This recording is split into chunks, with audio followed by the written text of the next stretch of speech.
me, it's freedom, and it's everything that's me, really. It's spiritual, it's where I find peace. It feeds my passions, my artwork. I think it's just part of me, really. We're part of nature, not just another animal. The elements of nature are not just animals, plants, bacteria. It's also things like rocks, the sky, the atmosphere, and obviously the sea. The wave, to me, is like another living thing. It moves and it's got a mind of its own. Esa energía que está ahí, que está fluyendo. Notas como si fueras una planta que está enraizada al mar. Entonces esos momentos son los que realmente pues, pueden llegar a cambiar tu forma de pensar.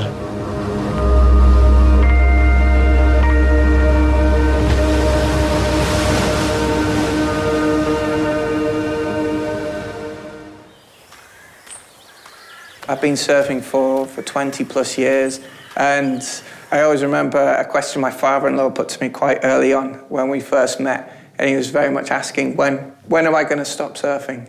And it was an alien question to me. I didn't understand it. When I stop being able to walk, I'll try and find another way to get in the sea and enjoy the waves. When am I ever going to stop surfing? When they start putting me in the ground.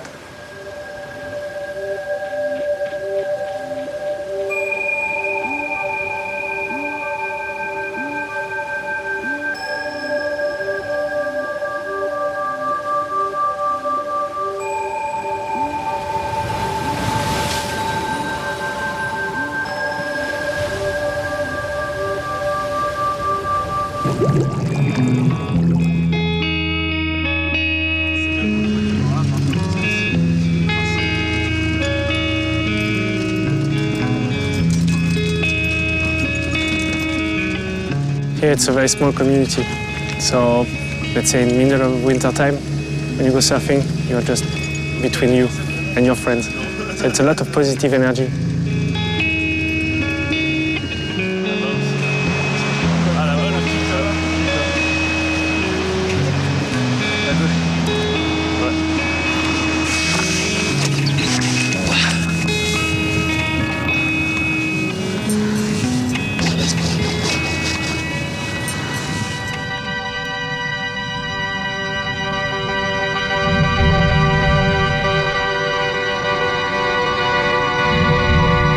Whenever you think about something or you're worried about something, I'd say if you look at something that you know it always have been there, it will be there after you, and it just makes you realize that maybe your worry is not that big.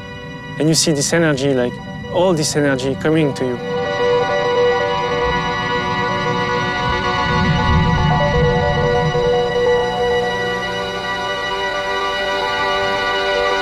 For the first few years I surfed, maybe the first 15 years, particularly before I decided I liked bigger waves, I just thought that the surfing was going out and doing maneuvers, and even right at the very beginning it was very competitive, and I thought surf was like a sport, whereas surf, if there isn't a competition, surfing still exists. I can remember some days where I've just been out in the ocean in big waves, and you have this connection with the waves. It's almost like the waves it's another person. You build up a relationship with the wave itself.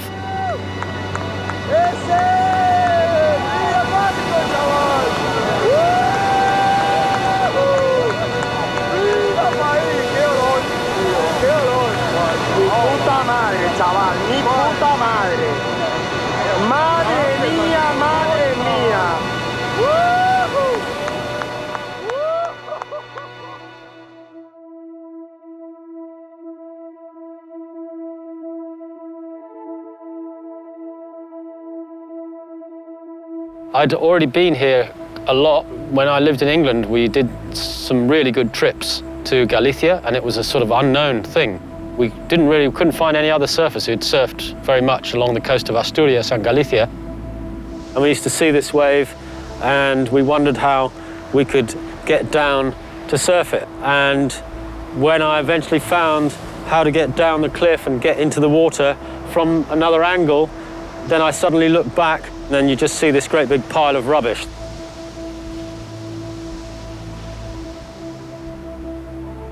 Buscando olas con Tony Bat, empezamos a encontrar verdaderos vertederos en el mar. Aquí en Galicia, las playas desde septiembre a mayo, junio, nadie mira por ellas, solo nosotros, los que hacemos surf, los que estamos siempre en la playa. Y es muy triste llegar a donde tú estás siempre y cada día vas viendo más basura, más basura, más basura. Aquí veis un montón de bolsas y están llenas, llenas de basura. Hay que tener cuidado porque pueden tener cristales, pero aquí veis cuánta basura hay. Y todo está lleno de esto, de botellas, corchos, bueno, hay un montón. Ha subido el mar con los temporales y lo ha descubierto.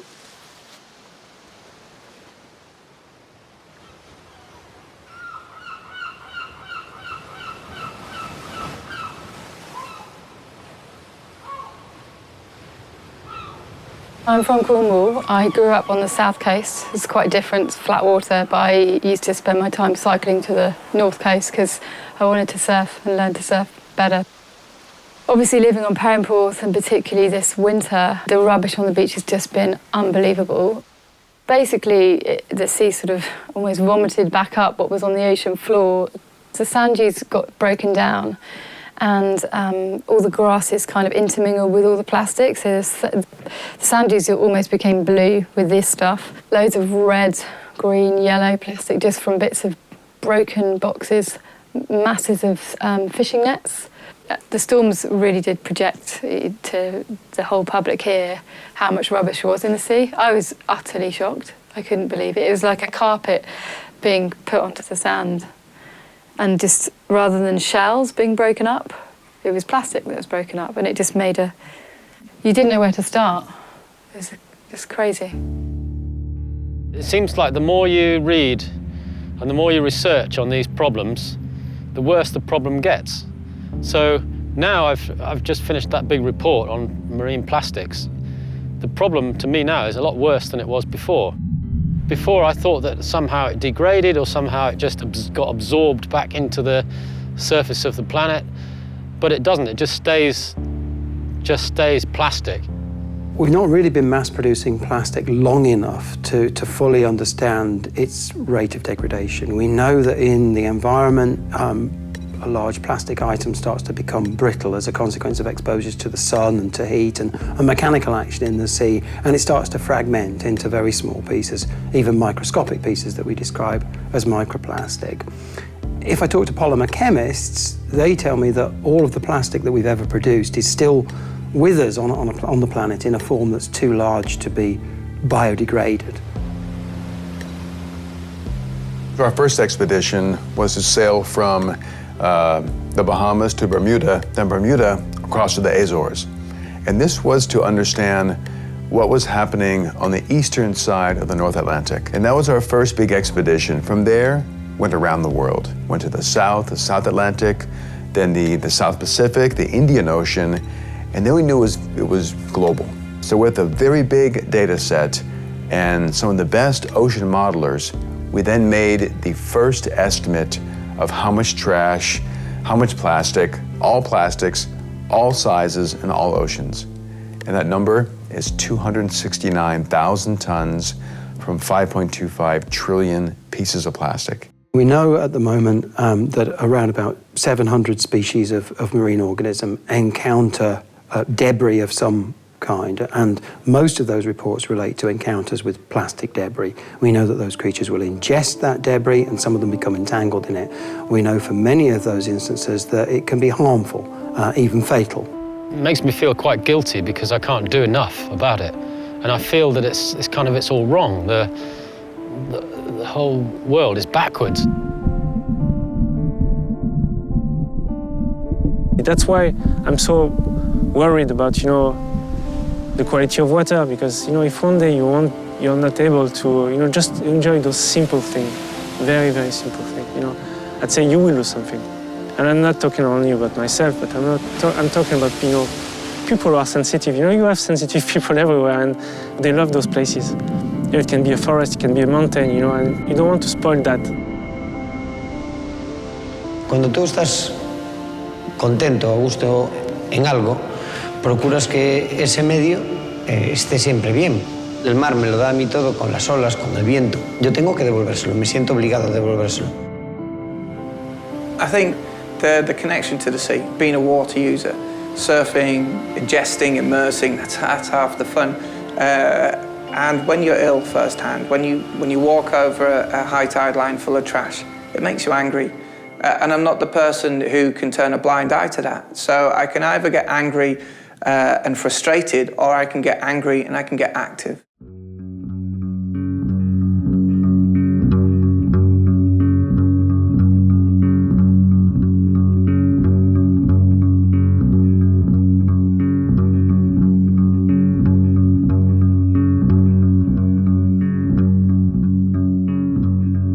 We can be proud of being the first sport as surfers which has created inside its core members political environmental awareness, because at the time no other sports, even nature sports, had developed something like that. So, and funnily enough, surfers were in the 70s, 80s not treated like very serious persons. We were thought as selfish and non-caring people. And it appeared very differently when it came to water pollution. Surf Rider was founded in 1990. I joined them in 1995.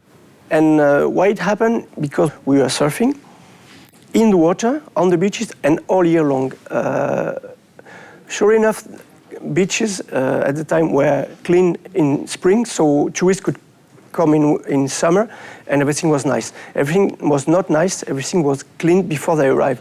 We were there all year long, surfing into waste and polluted waters. We could see this, and were not only being the witness of it, but at times being victims. I mean, with ear troubles or gastric troubles, and what the heck am I doing to be ill? Well, you're surfing. So this is why, I guess, we try to do something, being, in fact, as some say, the only mammal, the only animal which could go out of the water, out of the ocean, and speaking about what we saw there.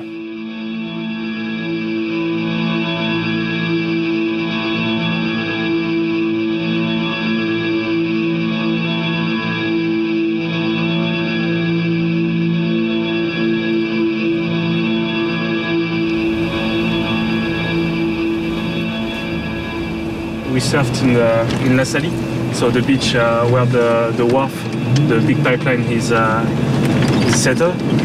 And we knew, you know, from time to time there was huge foam. You know, the foam was very dark and brown or something. So we knew from the scratch like there was something wrong with the wharf of La Salie. On the day of the 5th of July, when the accident happened, a friend called me working at the plant to tell me that there was something going on in Biganos, which is the city where Smurfit is settled. Basically what happened, there was a tank of black liquor. So the black liquor would be the water used in the wood treatment process, because Smurfit is producing papers, basically. So a tank of black liquor collapsed in the plant, and there was a wave of 15 meters on the site. Some of the water went into a small river called le lac Anneaux that ended eventually in the Bay of Arcachon. A lot of the water was actually kept on the site and stocked for a while. And then after treatment, this water was rejected in the wharf of La Salie through the pipe. Ce qui m'a beaucoup frappé, par exemple, quand on a navigué sur, pas le lendemain, mais quelques jours après, donc en bord de rivière, dans le bras du lac Anodomios, donc le petit affluent qui se jette dans la Leyre et qui longe donc l'usine. C'est celui dans lequel la cuve s'est déversée, en fait. Et là, en se penchant au bord de la rivière, vraiment à se mettre accroupi, on voyait tous les tout petits poissons, tous les tout bébés poissons, les petits alevins, les petits... Voilà, et tout ça qui était au bord, qui était mort.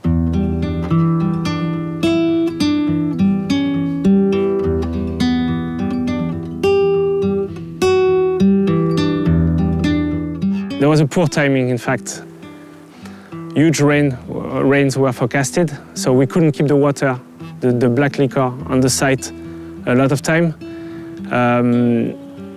So the guys came to the decision, said, yeah, we're gonna treat the water locally and reject the black liquor in the ocean. For me personally and for my friend, that's what actually shook us, because you know, the prefect, which will be the representative of the government, of the state locally, swore that, you know, there won't be any rejection in the ocean.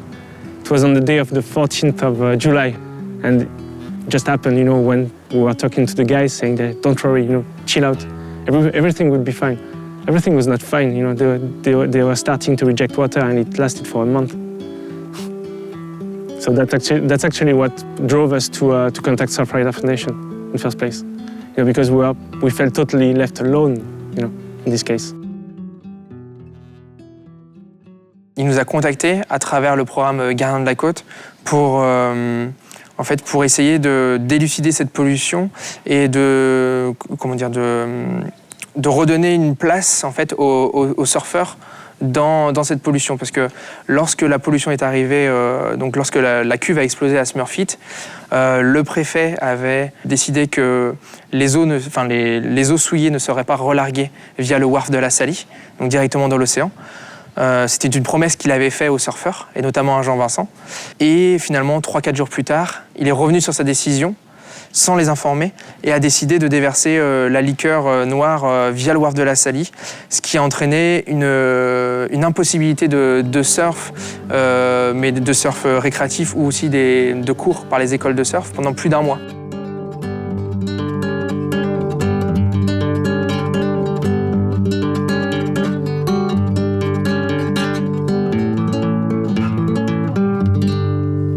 They just fooled us, you know. We were taken as, you know, small players in this case. So when I realized that, I contacted Surfrider Foundation, because it was a higher level, you know. We wanted a legal action.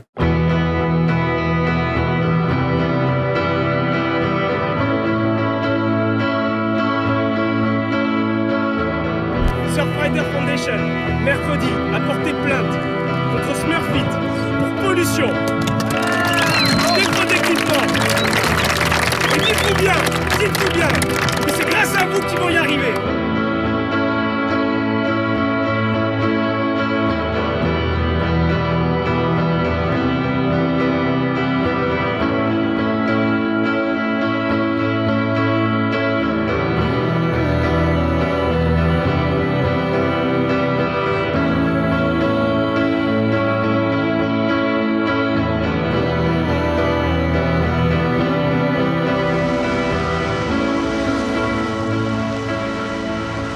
I was in every single meeting regarding this case.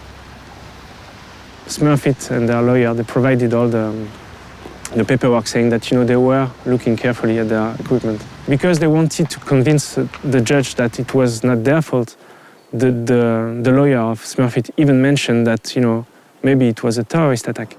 Et ils ont également beaucoup dit et beaucoup insisté sur le fait que, si ça se trouve, c'était une cause extérieure. Il y avait eu, on ne sait pas, une pierre qui était venue heurter la cuve. Tout a été envisagé, qu'un hélicoptère d'une base aérienne à côté soit venu percuter la cuve et tout ça. Eux, ce qu'ils avaient approuvé, c'était facile. Si c'était une cause extérieure, ils n'étaient pas responsables. Un accident comme celui-là ne peut intervenir pas uniquement avec une cause, mais avec un cumul de causes, je dirais, extraordinaires. La violence de l'accident. On a eu une vague de 65 mètres pour une cuve qui faisait 25 mètres de haut. Donc la corrosion en tant que telle ne suffit pas à expliquer. What could be the reasons if it's not this? On a un certain nombre de phénomènes qui vont... enfin, on a un rapport d'analyse des causes qui fait à peu près 200 pages qu'on a analysé avec l'Adréal. Le commenter peut prendre à peu près 1 ou 2 journées ensemble, et on a un certain nombre de causes. Ressortir une ou deux causes me semble extrêmement dangereux parce qu'aujourd'hui on est confronté à la cuve est vieille, elle a explosé, et on a un certain nombre d'autres phénomènes. On gère des flux, on gère de la température, on gère de la chimie, on gère de la pression, on cherche des instruments électroniques. On a audité toutes ces causes-là et chacune d'entre elles peut être porteuse d'une défaillance qui, en effet domino, a créé cet incident. Je ne pense pas qu'un interview avec une extraction de 30 secondes ou 2 ou 3 minutes soit vraiment pédagogique et une valeur ajoutée. On peut rentrer dans ce détail-là avec les personnes concernées et on le fait avec le personnel en interne et on le fait avec les associations quand elles le demandent. Mais moi, je suis un peu mal à l'aise au fait de refaire le tribunal aujourd'hui.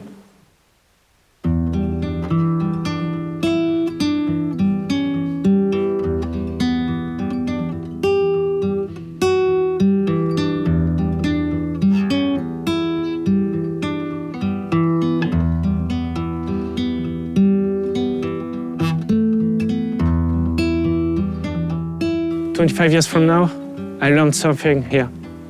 It was my first surf spot, the wharf of La Salle. And, I was lucky. If you look around here, it's only beauty. It's only pure positive energy. And we are putting all those stuff in danger.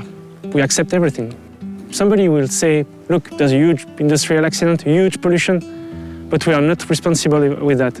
So it will happen again and again and again and again until the moment, you won't be able to go to the ocean. You won't be able to enjoy those moments, you won't be able to smell the ocean breeze. I'm very sensible to this case because when the accident happened, it was very important to keep this story quiet. The accident happened at the very beginning of the season here, the touristic season here.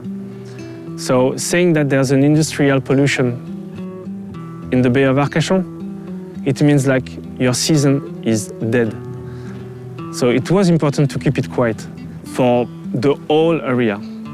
I had the feeling that there was a bunch of guys plotting against, normal people just for the sake of, money. That's wrong. I mean, money is good for a while. Maybe, I need that, you need that. But on the long term and on a more fundamental point of view, you need beauty of the ocean. And we are breaking that step by step. Ça l'a touché véritablement parce que lui était très investi et voir que finalement la justice n'a pas pris en compte justement cette pollution et a dit que la responsabilité n'incombait à personne finalement. C'est une bataille d'avocats et finalement on comprend pas vraiment comment on en est arrivé à non, c'est un accident, c'est pas véritablement de la faute de Smurfit. On sait pas trop, on comprend pas trop. Donc du coup, on a décidé de faire appel. On espère que ça va marcher. Ce qui était particulier dans ce cas, c'est la réaction et la mobilisation de toute la population. C'est la volonté de combattre et l'importance du choc qui a été causé ici, sur le bassin d'Arcachon, fait que vraiment tout le monde était mobilisé, les associations, les surfeurs, les professionnels, les ostréiculteurs, les pêcheurs, ce qui fait que là, presque toute une petite région de France était mobilisée contre une grande société multinationale et on n'a pas lâché. Il fallait des moyens, il fallait du temps, il fallait de l'énergie et on l'a eu.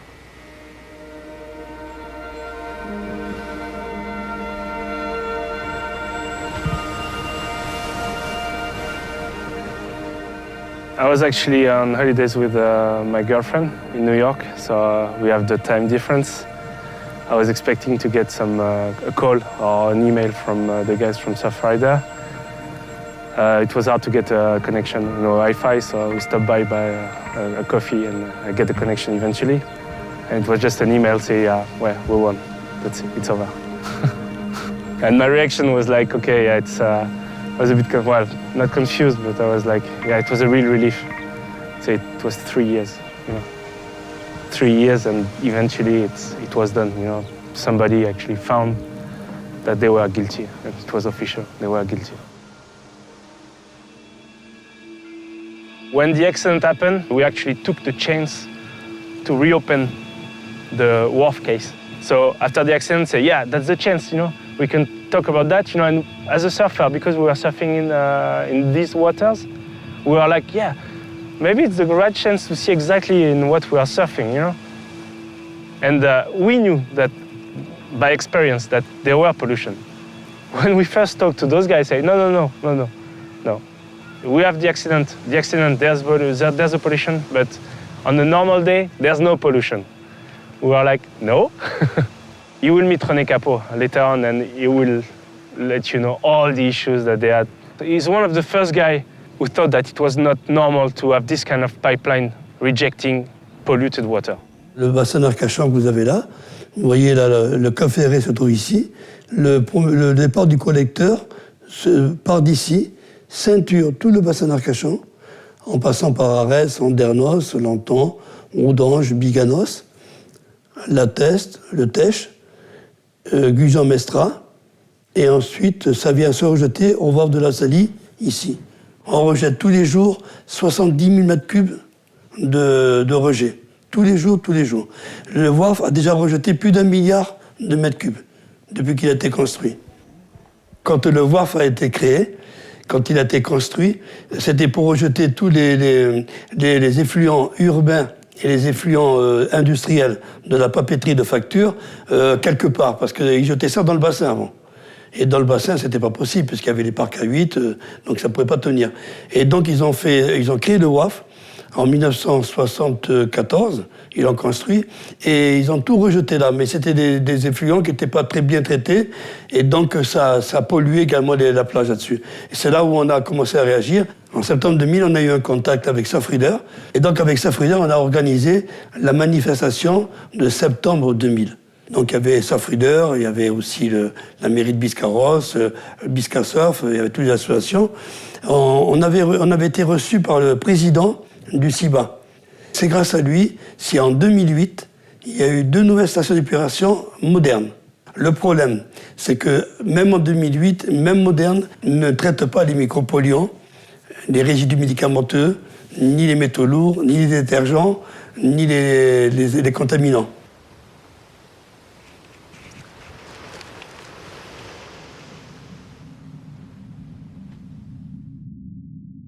On a déjà tous dans le coin, les jeunes du coin, parmi les surfeurs, on a tous entendu des histoires de problèmes de peau, de boutons, de choses comme ça, parce qu'en fait, juste sous le wharf, il y a un spot de surf. You can sometimes really feel that you smell it first, and when you get closer to the sea, you can smell it a lot, and you can feel on your skin that the water is a bit strange, and can feel that it's not natural. But the main problem is for me is that it's always, all year long, for 12 months, they are throwing the used water that they have into the sea, and it's pretty bad for everybody. Pouvez-vous nous garantir que le rejet tel qu'il est aujourd'hui ne suscite pas, n'est pas susceptible de générer un problème sur la santé pour les animaux ou pour les personnes, de la faune, la flore benthique, ou pour les surfeurs, ou tout au moins tous les acteurs du milieu. Mais c'est une question qu'il faut poser aux autorités, ça. Je pense que les directives européennes en matière de qualité de l'eau rejetée, elle est connue et standard. Elle porte sur des paramètres qu'on appelle des paramètres globaux de pollution. Et je crois qu'aujourd'hui, en tout cas c'est notre parti, il faut aller bien plus loin. Moi, je ne bois pas l'eau qui sort du wharf. Je ne la boirai pas, je ne me baignerai pas dedans. La baignade est interdite. Alors, certes, c'est une mesure de précaution. On fait des contrôles bactériologiques. Mais aujourd'hui, ce que je vous dis, et c'est vrai, c'est sur toutes les stations de France et de Navarre, et les stations européennes et mondiales, c'est qu'on ne connaît pas les effets des micropolluants qui sont, par exemple, dans les eaux. On ne connaît pas leur effet sur la peau, sur la santé. Mais c'est vrai au wharf, mais c'est vrai partout. I don't know exactly what has changed. I know that for sure they changed a little bit. They are more open. after the accident, and because we were very vocal, as surfers, and we made an agreement with the guys from the CIBA, which would be the institution who deals with the treatment of water. That's a public institution. Smurfit and the local surf school and surf clubs. We made the agreement to sit quarterly and to just to talk about the wharf of La Salie. What is our feeling of the situation? How good it is, how bad it is at the moment, that's a big win for us. Well, at least that's a step. Because for more than 25 years, it never happened. Donc en finale, le jugement était pénible et désagréable, mais il ne nous semblait pas utile de poursuivre sur une voie judiciaire, alors que notre terrain d'action privilégié, il est d'améliorer notre outil de travail, de la performance et de travailler avec les acteurs locaux.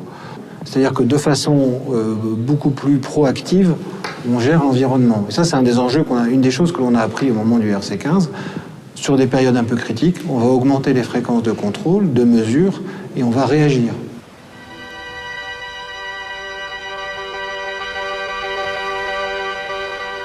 When you're younger, you think that, whenever something bad is happening, the solution is always coming from the outside. We are always expecting that somebody else will come from the outside and do something.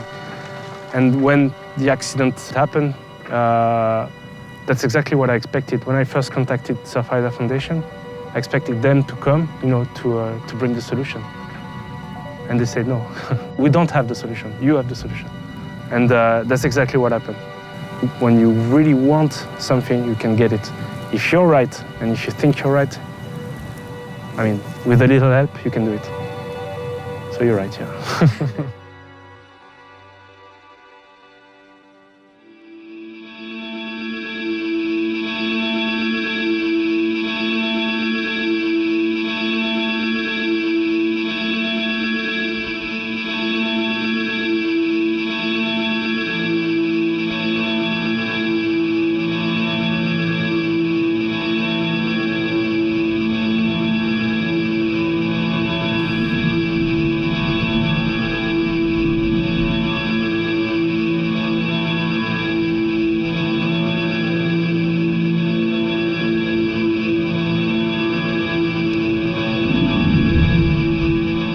J'ai souvenir, en allant à la plage, de trouver des roulettes en plastique. Alors on trouve beaucoup d'objets en plastique sur la plage. Je ne m'étais pas intéressé à ceci en particulier. Et puis petit à petit, il y en a eu de plus en plus de ces roulettes en plastique. Alors je me disais, tiens, mais je me demandais qu'est-ce que c'était que ces objets. C'est comme ça que j'ai commencé à m'intéresser à ces morceaux de plastique. Puis j'ai demandé autour de moi. Et en fait, personne ne savait de quoi il s'agissait. Et puis en parlant autour de moi, je me suis aperçu que c'était pas simplement ici, mais c'était aussi en Espagne, c'était aussi dans les Landes, c'était d'ailleurs. Les gens racontaient un petit peu tout et n'importe quoi et surtout beaucoup de bêtises. Certains me disaient que c'était pour caler, quand tu as une caisse, tu mets un objet dans une caisse, puis tu mets du matériau comme ça pour qu'il ne bouge pas dans une caisse. D'autres me disaient que ça venait des sous-marins, des choses comme ça. Et en fait, personne ne savait de quoi il s'agissait. Et comme chez Surfrider, en fait, c'est une structure où il y a des antennes, un peu dans toutes les régions, on a envoyé un email à l'ensemble des antennes dans toute l'Europe. Et il se trouve que l'antenne de Corse, qui est à Ajaccio, ils étaient juste à ce moment-là, c'est le hasard, invités par une grosse entreprise qui s'appelle Vinci pour présenter une nouvelle station d'épuration. Et donc avec un procédé moderne, original. Et en fait, on leur avait donné un document. Et ce document, je l'ai là parce qu'ils me l'ont envoyé. Et le document, c'était ça. Et donc, quand ils ont vu les photos qu'on avait envoyées et qu'ils ont vu ça, mais ils ont dit, c'est ça en fait, François. À l'époque, on disait pas biomédia, nous on disait camembert. Camembert, c'est un fromage français, le camembert. Et en fait, il y a un jeu où les jetons pour jouer, en fait, ils ont exactement la même forme. Et je sais plus pourquoi, mais dans le jeu, ça s'appelle des camemberts. Alors tout le monde parlait de camembert. Et dans la presse, ils écrivaient les camemberts de la plage, machin. Puis après, on a dit, il faut arrêter d'utiliser ce nom parce que c'est pas du tout du fromage, c'est du plastique. Mais au début, tout le monde disait, oui, on a trouvé des camemberts, des camemberts. Alors là, on avait le nom, on savait à quoi ça servait, puis ça a permis de commencer l'enquête, de voir que c'était utilisé dans des stations d'épuration. On a pu voir des stations qui utilisaient le procédé. Alors, pour nettoyer l'eau, il y a plusieurs phases. La phase première, généralement, c'est des grilles pour retenir les gros matériaux qui flottent. Et ensuite, on va de plus en plus petit, et à un moment, il n'y a pas de grille assez fine. Donc, on va utiliser d'autres procédés, qui est de mettre des bactéries qui vont manger, grignoter, détruire la matière organique qui est en suspension dans l'eau. Et on s'est aperçu que si ces bactéries, elles étaient accrochées à quelque chose, comme un coquillage s'accroche à un rocher, elles étaient plus efficaces, elles faisaient mieux leur travail. Donc c'est pour ça qu'on a introduit, dans un premier temps, on introduisait il y a longtemps de la pierre volcanique, par exemple, et les bactéries étaient fixées sur de la pierre volcanique, puisque les pierres volcaniques, comme c'est de la lave séchée, il y a plein de petits trous, donc les bactéries se mettaient dans les trous. Et puis comme ce procédé a pris d'ampleur, on avait besoin de plus grande quantité de pierres volcaniques, ce qui n'est pas forcément facile à trouver et à exploiter. Donc en fait, tout simplement, on a fabriqué des objets en plastique. Et donc on introduit un modèle, mais plusieurs millions de pièces dans un bassin, et les bactéries vont se fixer dessus et en fait vont simplement faire leur travail de nettoyage de l'eau. Très vite, on a fait un site internet, on a publié sur un site internet, et puis on s'est aperçu qu'il y avait d'autres gens ailleurs qui cherchaient aussi. Et après, avec des gens dans les autres antennes, par exemple, on a eu en 2012, et elle continue encore, plusieurs pollutions en Suisse. Et de Suisse, c'est venu dans le lac Léman, et du lac Léman, ça s'est mis sur les deux côtés, donc il y a un côté suisse et un côté français.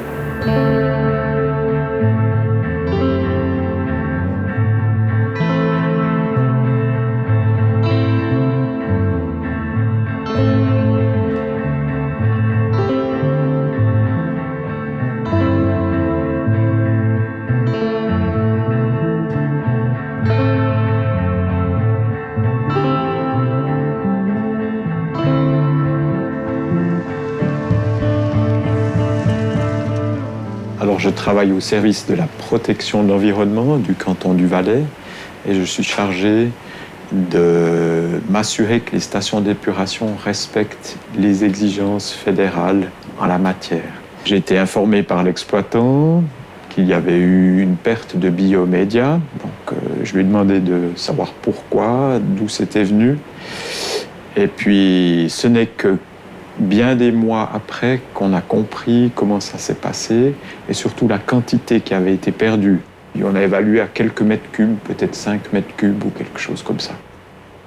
Alors il y a eu un phénomène un surplus d'eau, si vous voulez. On a eu de la fonte des neiges, il y a eu énormément d'eau qui sont arrivées. Et à l'époque, on n'avait pas trop de séparatifs. Alors les séparatifs, ce sont les eaux usées et les eaux de surface, les eaux des toits, et tout était dans le même tuyau. Ça nous a fait monter les bassins, jusqu'à ce que ça déborde. Et on a perdu ces bassins, on a perdu les chips qui sont remontés dans les bassins, c'est parti, c'est sorti au déversoir. Donc si on esquisse en coupe un bassin avec le biomédia, donc là il y a le niveau d'eau à l'intérieur, là à l'intérieur il y a les biomédias, au fond du bassin il y a un système d'aération qui brasse le bassin pour maintenir les biomédias en suspension. L'eau arrive de ce côté et elle repart par là. Et ici, il y a un filtre qui empêche que les biomédias partent. Ce qui s'est passé ici à la station d'épuration, c'est qu'il y a eu beaucoup d'eau qui est arrivée et donc les biomédias se sont mis autour du tamis et ça a bouché et l'eau ne pouvait plus partir, donc l'eau a commencé à monter. Le niveau de l'eau est monté et l'eau est ressortie par là, par l'entrée et elle est allée à la rivière. Voilà, donc il s'écoule dans le Rhône, qui est un grand fleuve qui va dans le lac Léman, et à Genève, qui part pour aller en France. Et ensuite, il descend à Lyon et à la mer Méditerranée. C'est clair que c'est un procédé de traitement relativement nouveau, je dirais peut-être depuis 15 ans, comme ça. Et c'est un procédé qui est utilisé quand une station d'épuration devient un peu trop petite, limite en capacité. C'est un système assez simple à mettre en œuvre. Il suffit de rajouter dans le bassin du biomédia. Peu coûteux, plutôt que de construire un nouveau bassin qui est beaucoup plus cher, quoi. Donc c'est vrai qu'il y a beaucoup de communes qui s'équipent comme ça. Il y a une autre station en Valais qui a eu le même problème que nous. Ils ont perdu aussi des supports. Je pense qu'ils ont remédié au même problème que nous. Ils ont dû faire la même chose que nous pour éviter encore cette problématique. Donc maintenant, ce qui a été fait comme mesure, c'est-à-dire qu'on a mis devant l'entrée une grille pour éviter que les biomédias puissent repartir en arrière. Donc l'eau peut partir, mais les biomédias restent dedans. Ensuite, on a mis en place une sonde qui mesure la hauteur d'eau. Et qui, quand le niveau de l'eau monte, il y a une alarme qui est générée pour informer. Ça ne peut plus se produire. Sauf s'il y a une grosse casse, où on a tout qui tombe en panne, où il y a une coupure de courant, et puis qu'on ne peut plus rien fermer. Alors là, ça peut arriver. Si on a une panne électrique, par exemple, comme tous les moteurs sont gérés électriquement, si on a une grosse panne électrique qui n'alimente plus la steppe et qu'on ne peut plus faire réguler l'eau pour éviter ce phénomène de montée d'eau trop vite et qu'on risque de perdre encore des chips. Et normalement, ça ne devrait plus arriver. Donc là, il y a une solution qui a été mise en place qui devrait fonctionner pour autant qu'on ait de l'électricité, que les choses fonctionnent, quoi. Mais après, voilà. On ne peut pas pallier à tous les risques, où il faut arrêter d'utiliser les biomédias autrement. C'est peut-être une solution aussi. Sur la Suisse, où il y a eu plusieurs problèmes de pollution, les autorités ont vraiment coopéré. Ils nous ont donné des documents pour nous aider à comprendre le problème. Donc les solutions sont assez simples. Ce serait de mettre une grille par-dessus, par exemple. En fait, nous avons visité beaucoup de stations d'épuration. Et on s'est aperçu que souvent, en fait, la pollution venait de choses vraiment tellement simples et tellement bêtes. Le problème, c'est que dans un bassin, comme ça, on n'en met pas 10, 100, c'est des millions. Il y en a des millions. Et quand ils partent, c'est des millions qui partent dans la mer.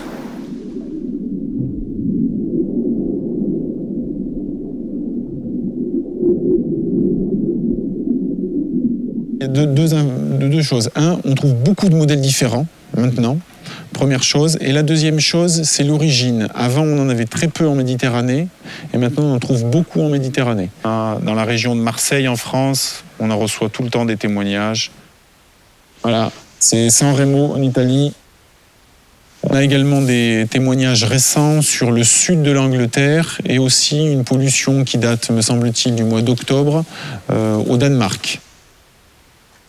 Donc si on regarde, c'est ce modèle. On a eu aussi un témoignage il y a quelque temps de l'expédition Tara. Tara, c'est un bateau scientifique qui fait le tour du monde depuis de longues années, 10 ans je pense, d'expédition. Leur idée première, c'était par rapport à ce qu'on appelle les continents de déchets, et donc de voir où se trouvaient les accumulations de déchets en mer. Et effectivement, lors de l'une de leurs expéditions, ils en ont aussi trouvé en pleine mer, ce qui n'est pas complètement étonnant. Ensuite, ce qu'on a fait, c'est essayer de trouver d'où ils venaient, mais c'est très difficile parce que les déchets dans l'eau, peuvent voyager des centaines, voire des milliers de kilomètres. Et on essayait de savoir qui les utilisait, qui les fabriquait et qui les installait dans les stations d'épuration. Et donc on avait trouvé les contacts des grosses entreprises, donc on avait dit, voilà, c'est utilisé par eux. On leur avait téléphoné et en fait, je ne sais plus laquelle, il y en avait une qui disait « Oui, on va vous faire un procès, vous n'avez pas le droit de dire ça ». Et puis, il y avait un avocat qui avait téléphoné. C'est parce qu'on avait parlé d'eux sur notre site internet. Et donc, ils n'appréciaient pas qu'on parle d'eux parce qu'ils voyaient que c'était... eux, ils préfèrent dire que c'est un procédé qui fonctionne. Et nous, on disait c'est un procédé qui ne fonctionne pas tout le temps et qui n'est pas tout le temps bien utilisé. Et puis finalement, comme ils ont vu qu'on disait la vérité, on disait on en a trouvé sur la plage, telle entreprise les utilise, on les a trouvés sur la plage, ce qui n'était juste que la vérité. En fait, ils n'ont pas fait de procès. Mais au début, les contacts a été un peu tendus parce qu'ils ne voulaient pas qu'on parle de ça, quoi. Aujourd'hui, maintenant, 5 ans après, les rapports, on voudrait qu'ils soient différents et on contacte des entreprises pour essayer de voir avec eux comment améliorer le procédé. Parce que nous, notre but final, en fait, c'est qu'on arrête d'en trouver sur la plage.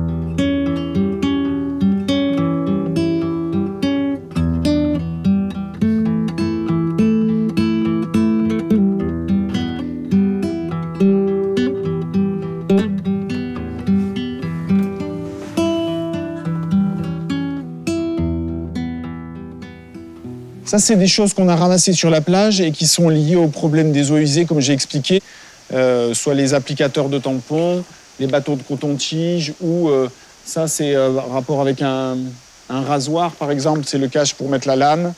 Qu'est-ce qu'on a? On a des petits flacons, ça, c'est des produits pour se nettoyer les yeux ou les oreilles. C'est des restes de serviettes hygiéniques, par exemple. Esto es un poco lo que yo considero los plásticos autóctonos de nuestra zona, de aquí, del Perellonet. Son plásticos que siempre te vas a encontrar cuando vayas por la playa. Encontramos estos que son cartuchos de caza. Luego tenemos también, creo que se llama biomedia, esto un poco que luego nos hemos enterado que procede de las depuradoras de agua. Y el plástico autóctono por excelencia, los tampones, que vamos, los hay de todos los colores y formas, pero vamos, esto también está lleno. Alors on essaie de comprendre la problématique des déchets en rivière, puisque la seule donnée qu'on a pour l'instant, c'est que 80% des déchets qu'on va retrouver à l'océan proviennent des rivières. Et donc du coup, cette étude a été lancée il y a un peu plus d'1 an pour justement comprendre la quantité et la typologie de déchets qui proviennent des rivières, donc comprendre leur origine, leur dynamique et comment ils finissent à l'océan. Les résultats principaux de cette étude de manière globale, la grosse donnée, c'est que sur les 50 000 déchets qu'on a ramassés au cours de ces 12 mois sur nos 8 points de collecte, c'est qu'on a 70% de plastique. Après les stations d'épuration, on va retrouver des déchets qui sont typiquement des déchets qu'on va retrouver dans les stations d'épuration, que ce soit des cotons-tiges, des tampons, des applicateurs de tampons, tout ce qui est sanitaire et médical. On retrouve aussi énormément de déchets médicaux et étrangement juste après les stations d'épuration. I find all the stuff from combined sewage overflow, I find in the ocean. I find the earbuds. I find the tampon applicators, little pink little tubes. I find cigar tips. I find all these things that you find just in sewage are still floating out to sea, 1,000 miles in the middle of the ocean. Et on en retrouve des très très grandes quantités sur les plages pour 2 raisons. La première des raisons, c'est qu'il y a des gens qui se lavent les oreilles, et quand ils se sont lavés les oreilles, ils jettent ça dans les WC. Et après, avec les WC, ça part dans les eaux. Alors que normalement, ça doit aller dans la poubelle. Et le problème, c'est que dans beaucoup de villes, en fait, il n'y a qu'un seul tuyau d'évacuation qui collecte en même temps les eaux de pluie et les eaux usées. Donc s'il y a un seul tuyau, en temps normal, ça va dans la station d'épuration. Mais quand il pleut énormément, la quantité d'eau qui arrive dans les stations d'épuration est trop importante et les stations ne peuvent pas traiter l'eau, donc ils n'ont pas d'autre solution que d'ouvrir les robinets et en fait, l'eau part non traitée directement dans l'environnement. Donc ça, c'est la partie visible, c'est le plastique qu'on peut voir parce que les gens ont jeté, mais toute la partie invisible, c'est les lessives, les produits chimiques et toutes les bactéries fécales qui viennent des toilettes. Voilà. Cada vez que llueve mucho, se desbordan los pozos de decantación, las balsas de decantación. Las depuradoras no están funcionando y entonces abren y todo va al mar. Surfeamos una ola aquí cerca grande y a veces hueles a caca. Cuando sales tu traje huele a caca porque estás surfeando donde está el emisario de la depuradora. Y eso no es que pase solo aquí, pasa en todos los sitios.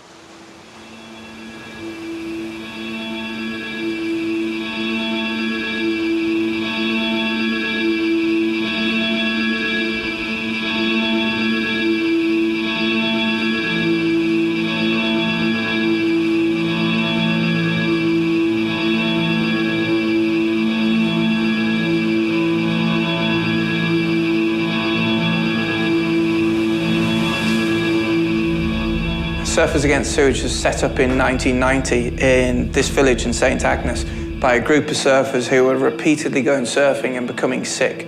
And they were putting 2 and 2 together. The UK used to discharge all of its sewage untreated through long sea outfalls. And that basically meant when there was onshore winds and swell, all of the sewage pollution was coming straight back onto the beaches. And when I first started surfing in the early 90s, you would quite often be surfing amongst sanitary towels and feces, and it was all in the sea. It was like surfing in an open sewer.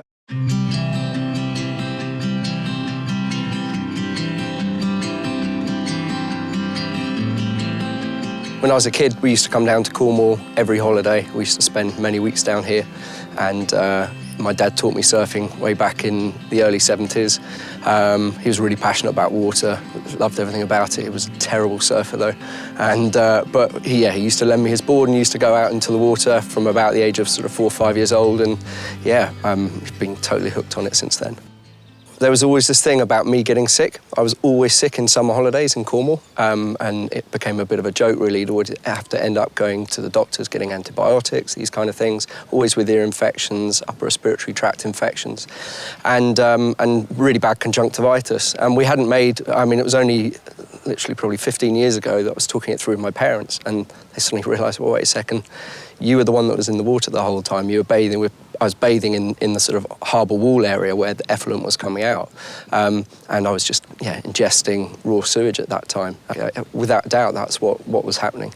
My sisters weren't going in the water and they didn't get sick. I was getting in the water, and then, within 2 days of the holiday, bright red eyes, streaming conjunctivitis, and left ear just constantly getting infections. And that set up a weakness that then sadly went on to me just getting more and more infections, and to the point now where I've got pretty bad hearing loss in my left ear from it.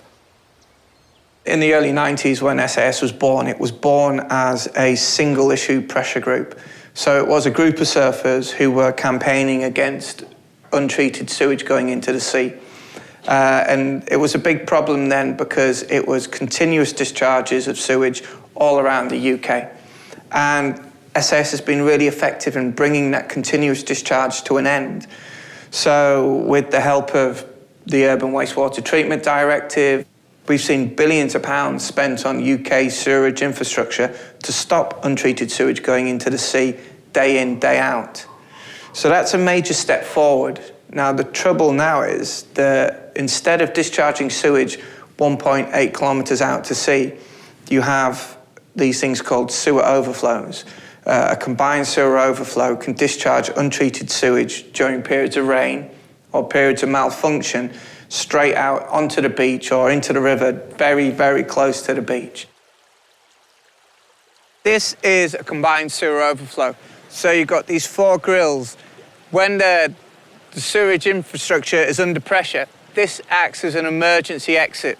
You'll have human sewage, as you can see all in the grates, there's sanitary waste there. You'll have human sewage, completely untreated, and stormwater coming out of these grates up to a level, you can see the level up here, we'll get to about yay high. I mean, there's a sign here that warns of flooding. The levels of effluent that I've seen here are shocking. And it comes out here, untreated human sewage, into the river, and then out into one of Cornwall's most premier surf spots and most well-loved beaches.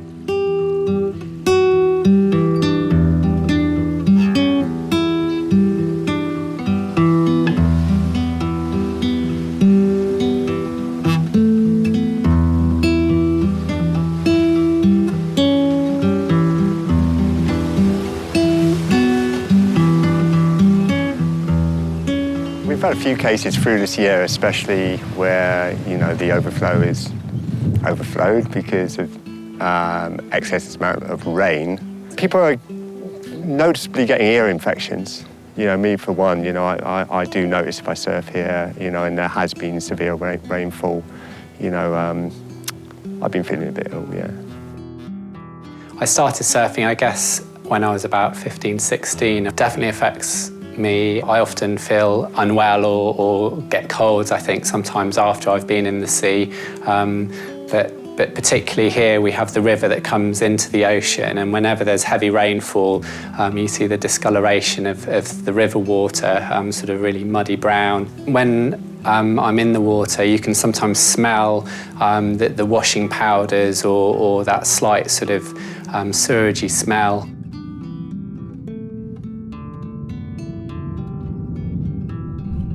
A shocking story of a young girl who got sick just down the road at my local beach, Perranporth, this summer, became hugely ill. A great surfer, this girl, went surfing and then became really sick from using the sea when there was a sewage incident.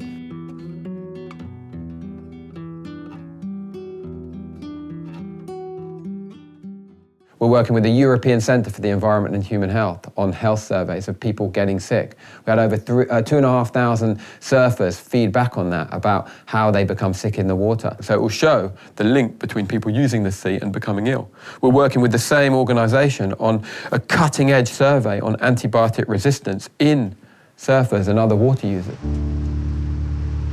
Antibiotic-resistant bacteria, its dissemination in the environment is really understudied, but it could be a potential route by which millions of people, in the UK anyway, could come into contact with resistant bacteria. Because we know that coastal waters are contaminated with sewage on occasion, and this sewage can contain resistant bacteria.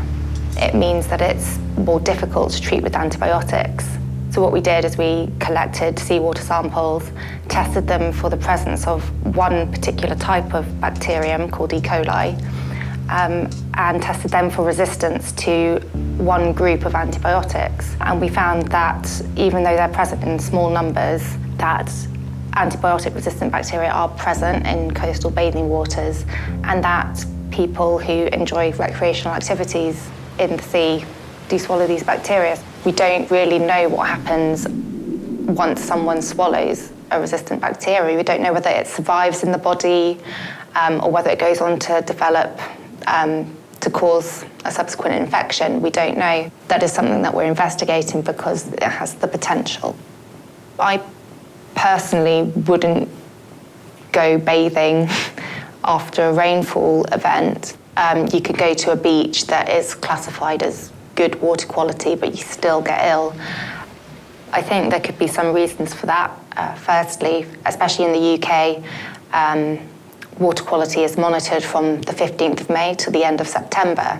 So outside of those months, outside of the bathing season, we don't know what the water quality is. It could still be classified as a good beach. Secondly, you also only get one location on each beach, usually, that is sampled. And if you're using a different part of the beach that is perhaps closer to a source of pollution, such as a stream or outfall, then you could be exposed to higher levels of bacteria.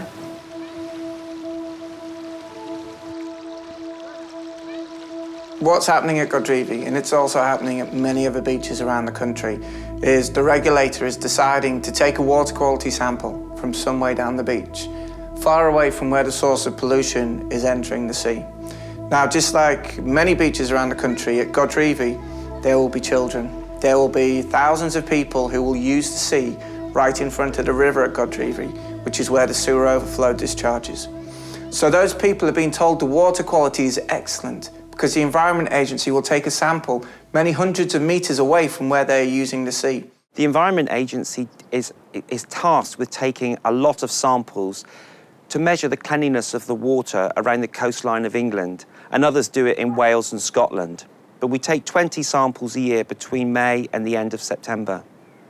What we do is we look at where the most bathers are on a bathing water, and we draw an imaginary line right down to the bottom of the tide to the top of the tide, and we always take the sample on that particular point. What I can say is that after really heavy rain, the combined sewer overflows are likely to operate to save people's houses being flooded with sewage.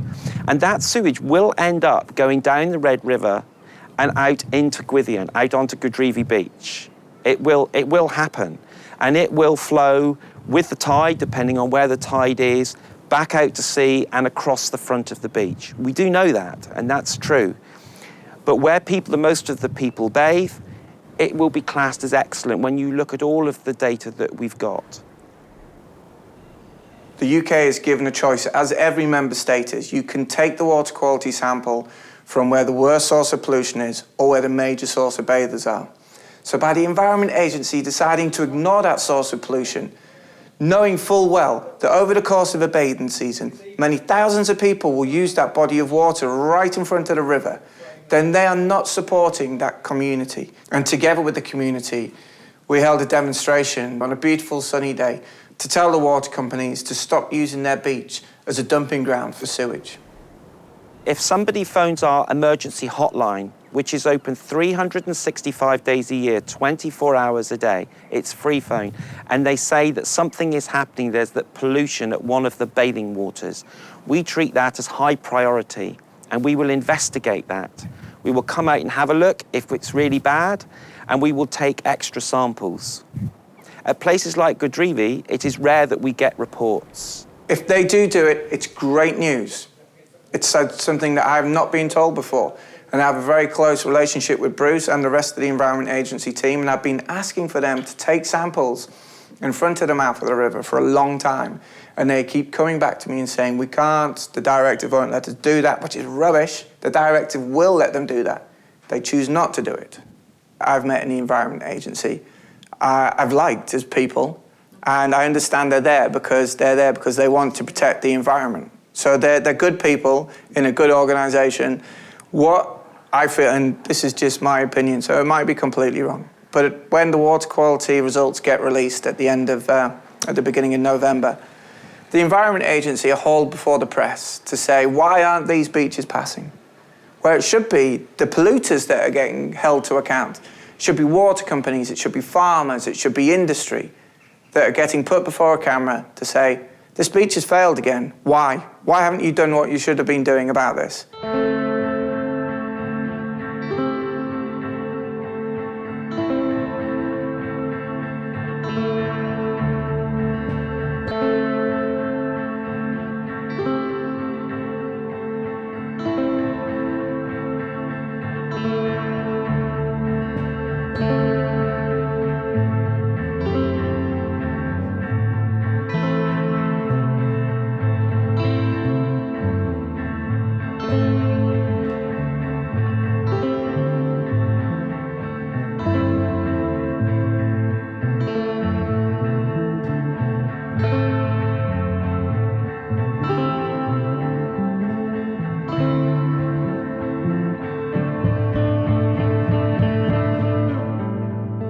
In the UK, with the private water companies, this is an industry that makes billions of pounds of profit year on year on year.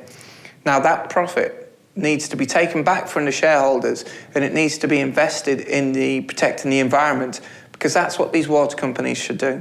They should give us clean and safe drinking water, and they should take away our sewage and treat it responsibly without dumping it into the environment. That should be a bottom line that the company works from, and it can still make money. We did a lot of undercover work. We filmed these CSOs discharging into rivers and into seas around the UK, and we worked with a national TV company, BBC's Panorama programmes, watched by millions of people. Hello, I'm Jeremy Vine, and this is Panorama. Tonight, caught on camera, the pipes spilling sewage onto some of Britain's most popular bathing beaches. This is absolutely disgusting. It smells vile. We'll reveal... As a direct result of that lobbying through the BBC and also working with national newspapers, we were called in for a meeting with the Environment Minister.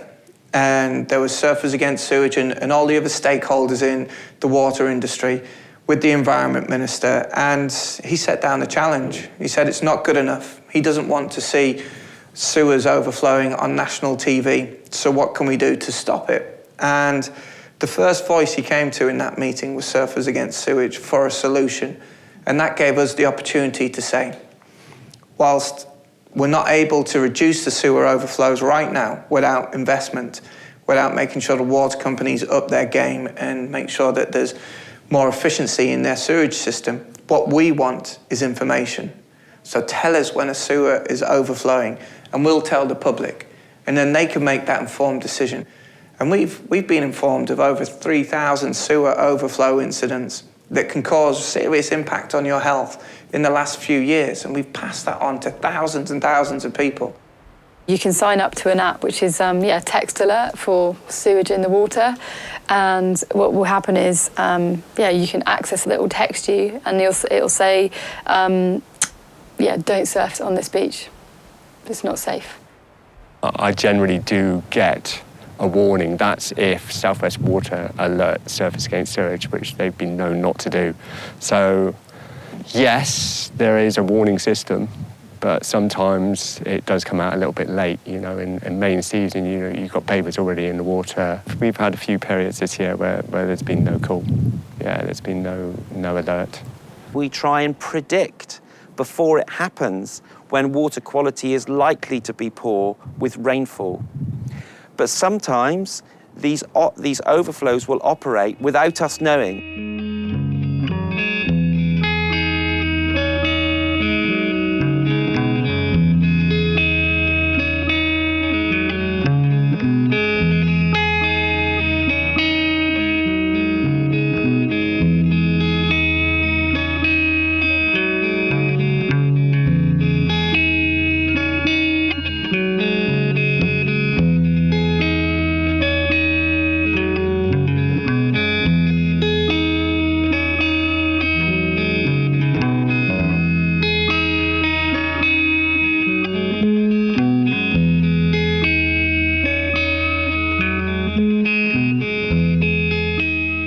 Continental Europe, we pay the price of being late and having discovered or having taken the problem seriously 20, 15, 10 years ago. So we pay the problems of being late.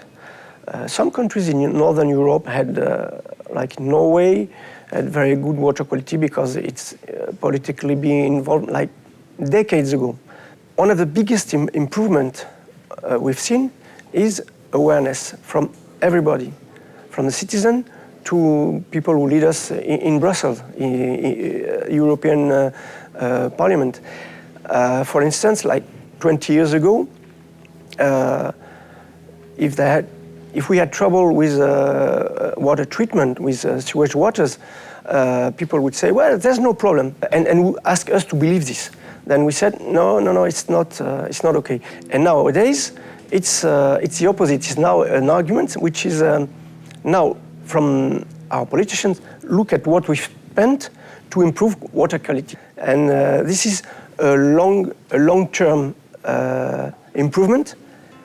And I think, for me, it's the most important. The thing is to really feel how long the process are, how difficult the process are, and how far you are from solving it when you are fighting it from the beginning.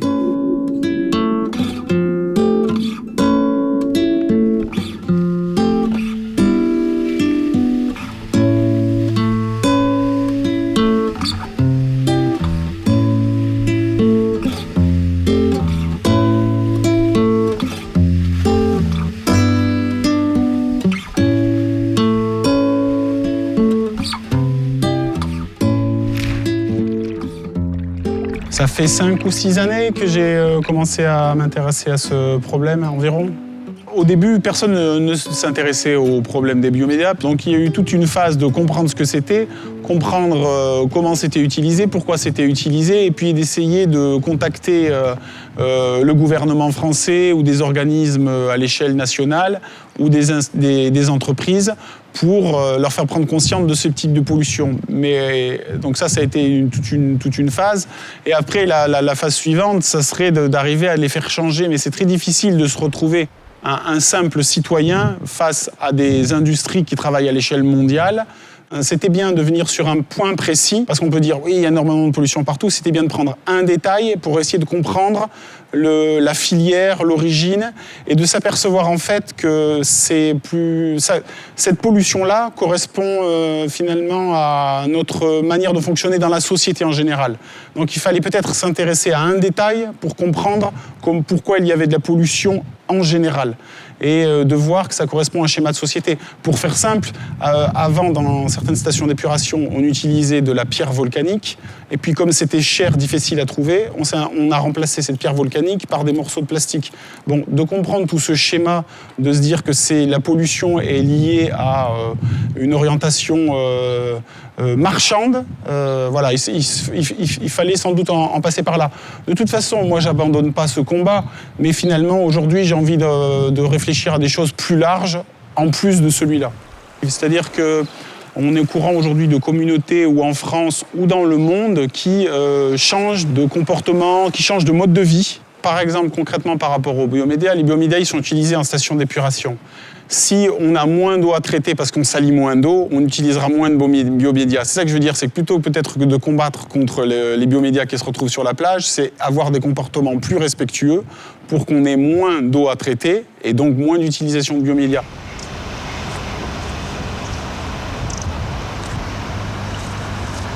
Stay warm, come out of the water, make sure you don't get cold, and then just a bit of soap. That soap is probably not going to contaminate as much as having a shower on for 45 minutes at home with unnecessarily warm water. It's great, come out invigorated. Now I'm ready for lunch. Oh, está calentísima el agua, ¿eh? Está buenísima, Tony. Comparado con Olaf's Pure Jour, Me cachis. estaba un par de grados más. Estaba buenísima el agua, estaba buenísima. No, en el río, tío. ¿En el río? ¿Te bañaste ahora? Sí, sí. Me he duchado en el río. Saving the nature and doing things better, it's a lot of work and conscience around the world, I think. My first plan is to try to do myself first things that are good every day and do that around me, try to keep the same interest to the people around me. Every time you do something, you're polluting in a way, so I think you have to live closer to everything in more small area. I try to use pine when I do my building. For example, I have chickens that I eat eggs of the chicken. I try to move less.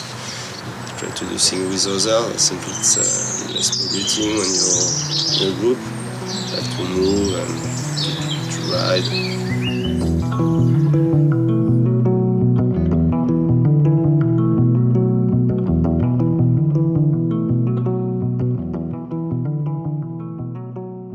The way I justify my own guiltiness in being part of the problem, because I wear clothes, this is plastic, and okay, it's recycled, but it would be better if it wasn't.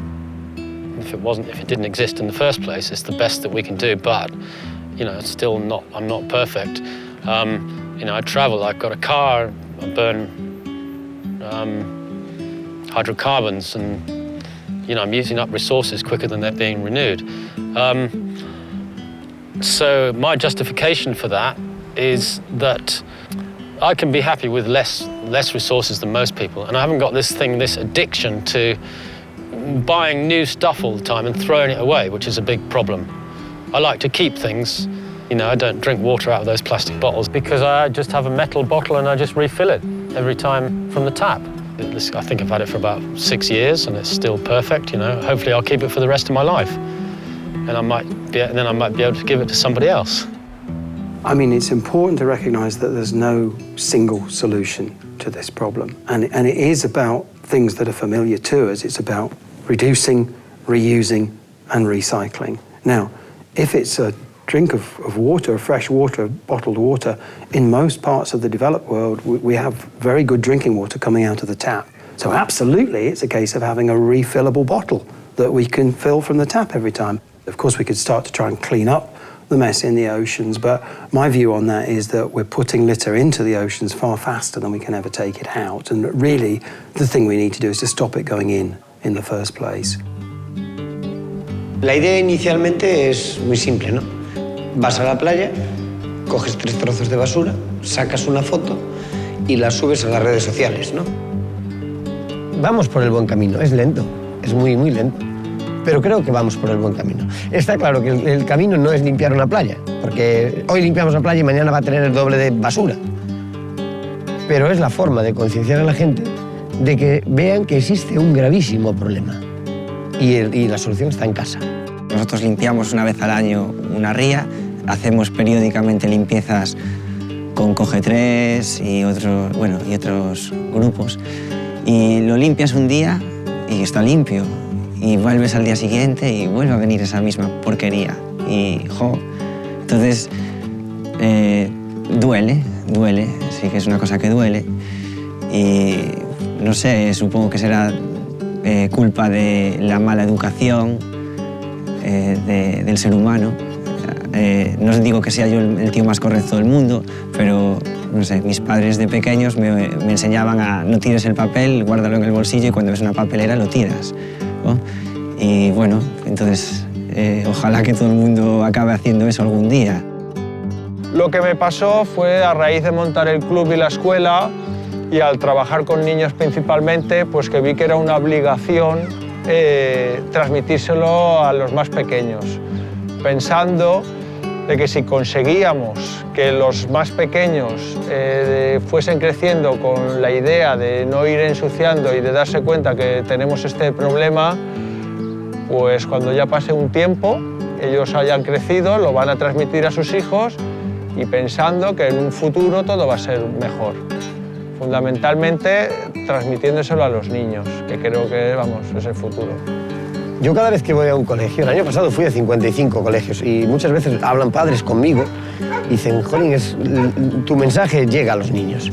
Es fundamental llegar a los niños porque nuestra generación, yo siempre digo que está perdida. Es muy difícil convencer a gente de mi edad con 2 hijos, con una hipoteca, con un montón de estrés porque no llega y tiene que hacerlo todo rápido. Pero si cambiamos a sus hijos, habremos hecho algo.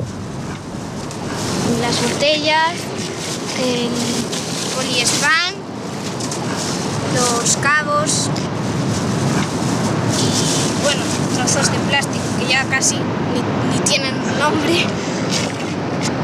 No mola estar en la playa y encontrarte plásticos todos los días.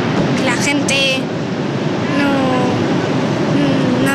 no sabe utilizar esas botellas, las tira al mar como si fuese otra papelera.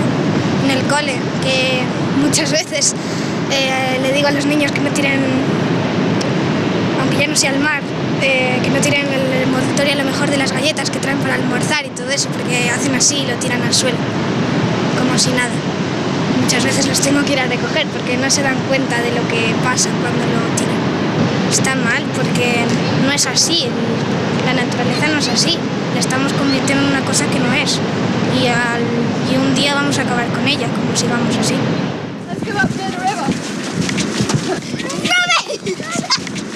I found a curly whirly rabbit! It's a rock! Pottery! Let's put it all on this. Let's put it all together, guys. Who's got 3? I have more than 3. Amazing. I've been an artist for 15 years now. For me, with working with the students, it's to raise awareness of the issues, really. We just said to the students, whenever you go to the beach, you need to pick up three objects, see what you can do with them, put them into compositions, make them look beautiful. So they might have colour-coded them into reds, oranges and yellows. If they can, you know, create artwork as well, that's fantastic. I mean, for me, it's a case of collecting the debris and making something with it, you know, rather than it going into a bigger trash bin. I don't think they knew the facts and figures. They want to help and they're passionate about being involved. And I also think they want the association with protecting the environment, and that for me is, you know, that's what it's all about. It's much more attractive for people to try to modify the environment, and then they don't have to modify their own behaviour. They don't have to sort of train their minds or train themselves to react in sequence with nature. And surfing in real waves in the ocean, the whole thing of anticipating the swell that's going to be coming, trying to guess the wind direction, where to put yourself, and all that is trained over years and years and sometimes decades. And it all focuses down to that one point where you turn your board around and you catch the wave. And what you've actually done is you've trained yourself to fit in with the rhythms of nature.